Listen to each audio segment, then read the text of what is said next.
Assalamu alaikum everyone. Can you all hear me? I usually can shout loud enough normally. So, everybody calls me Sid, so if you want to call me Sid, that's fine. I've been around in the Northeast almost 10 years. I've worked in all the hospitals. I may have been kicked out of a few of them. I'm not going to talk about that today. So, the aim today is just, my aim is to raise your awareness. And one of the issues we feel is that people say that it's not in our community this is happening, it's somebody else's community. But we'll see if that is the case by just giving you a little flavour of raising your awareness. And then the rest of the agenda will then, deliver on some of those issues. So normally when you do these international type talks, you have conflicts of interest. I'm very conflicted, all my issues are up there. So move on to the next slide, if we can. Next. So the reason I talk this is community within the community. We are diverse as a community in the UK, multi-ethnic, multi-faith, and we're going to just home in on the Black, Asian, minority ethnic. And I borrowed this slide from Professor Rowe, where she did a talk recently in the UK Kidney Week, and I really liked it because it mentioned some of the issues. We want to get you from being unaware. We are modern individuals in a modern society. We have internet, we have lots of information available to us. We cannot live in this situation. I just find that, we are all upwardly mobile, intelligent individuals.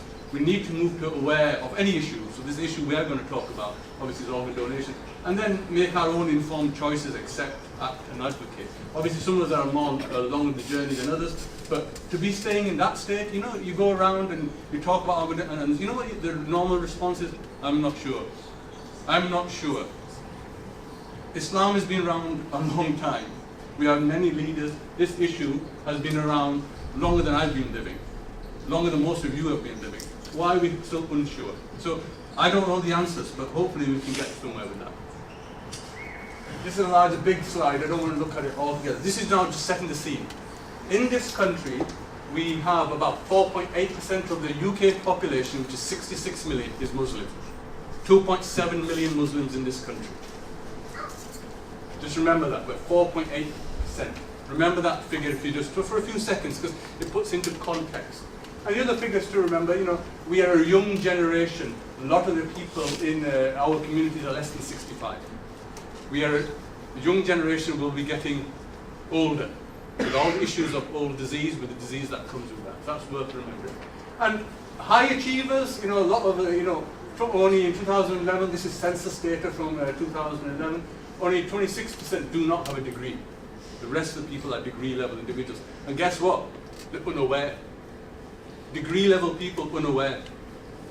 So that is incumbent on us to be able to really find out the issues. If you can go to university and still remain, dare I use the word, ignorant of this issue, then there's a problem. And then, all the other figures we are representative. There's a lot of ill disease, you can't see this. I'm going to point out a very thorny issue, and we don't want to discuss this today. 4.8%, just remember that. 13% in our prisons are Muslim. That's 3 times higher than the natural population of 4.8%. So I'm provoking you a little bit, of course. I just want you to think, I want you to engage in that. So there's lots of data. This is from 2011. This is Muslim Council of Britain. This is validated data. Just remember those. We'll touch on this report.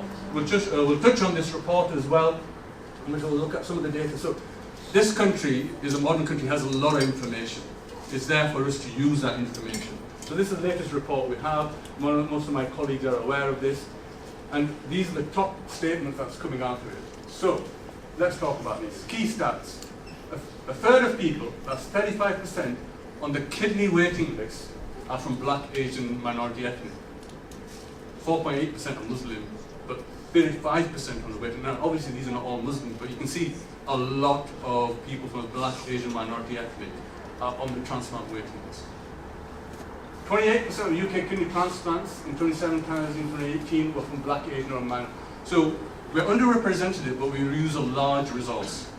We're getting 28% of all transplants in this country are going to the BME community. So we can't say we're not getting the resource we deserve. We are getting that resource. And then some figures about 901 Black, Asian, minority ethnic patients received a transplant from a deceased donor. And we'll define those words a little bit on what we mean by deceased donor.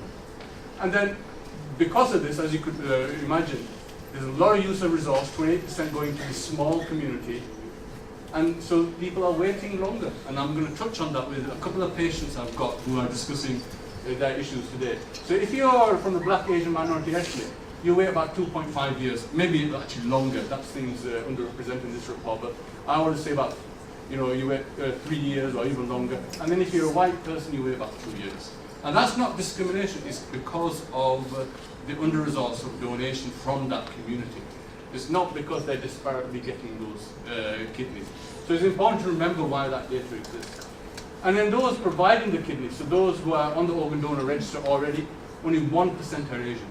And if you break it down from all the communities, so we're looking at blacks 2%, and then organ donors registered others at 3.6%. So we're using a large resource, underrepresented in the donation, and a large number of people on that transplant waiting list, which means there'll be a large number of people on dialysis.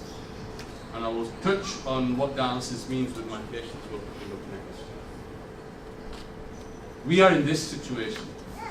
Why do we need this resource? 1 in 8 of patients in the Black, Asian, minority ethnic group will get kidney disease. So in this room, I think we're going to get about 100 people, so there's about quite a large number of you, and I know some of you very well, will get diabetes, get kidney disease, and hopefully you don't go on to some of the severe forms of kidney disease and end up on dialysis and transplant. But we are common, with roughly 50% of all people over the age of 75. So we are a young community which is going to get older, so the disease is going to be more likely to come to us. So that's one of the reasons why we're using this health resource a lot. And the other reason is, it's not easy being on dialysis. And my colleagues know this already. Long-term dialysis survival, you don't want it really. It's not good. This is dialysis. These are cancers. All these cancers you'd rather have than have dialysis. You give me this cancer, prostate cancer, breast cancer, bladder cancer, anytime, rather than dialysis. This is 5-year survival. We're looking at 50, 60% on long-term dialysis. You're better off having prostate cancer, you live longer. There's only other cancers, lung cancer, stomach cancer, pancreas that will do worse. Hopefully you don't get any of those, but those think, I don't want to get kidney disease, but you're better off getting cancer instead. So it is a hard fact, it is not a nice condition to have. And our research is moving along, things are improving, but they're not as good as deep breast cancer. So when somebody gets this condition, it is pretty much a nightmare for them. It is difficult. And this is why. This is how complex it is. I don't want you to read it, I just want to show. This is from somebody's art of all the decisions, all the pathways, all the things that can go wrong and right. Marriage, death, travel, all has to be done if you're on dialysis still. Your life doesn't stop. Becoming a better Muslim, going to Makkah, Medina, doing Umrah, doing Hajj, doesn't stop because you're on dialysis. And all these decisions we help our patients go through. And some of it we learn. I've learned over 10 years how to guide patients through this. There's loss of income. There's loss of your livelihood. There's loss of your status. It's not easy. And it goes on and on. So that's just to give you an idea of the flavour of what the patient's journey they will go through and what will happen to them. Kidney Disease and Kidney Care UK are one of our stands outside. Please visit. They're an important charity, probably the best charity in the UK at the moment for kidney patients. And they help. And help is from talking all the way to buying that little fridge that you can't afford as a kidney patient because you haven't got no money and no income coming in. Help without going on holiday, help with maybe going and traveling somewhere. So they're very important to us and we work very closely with them. So I'm going to stop there. What I'm going to do next is focus on the patients. So I've got 2 of my patients with me. This is Alex and Waqar. Alex and Waqar, do you want to get forward of those mics?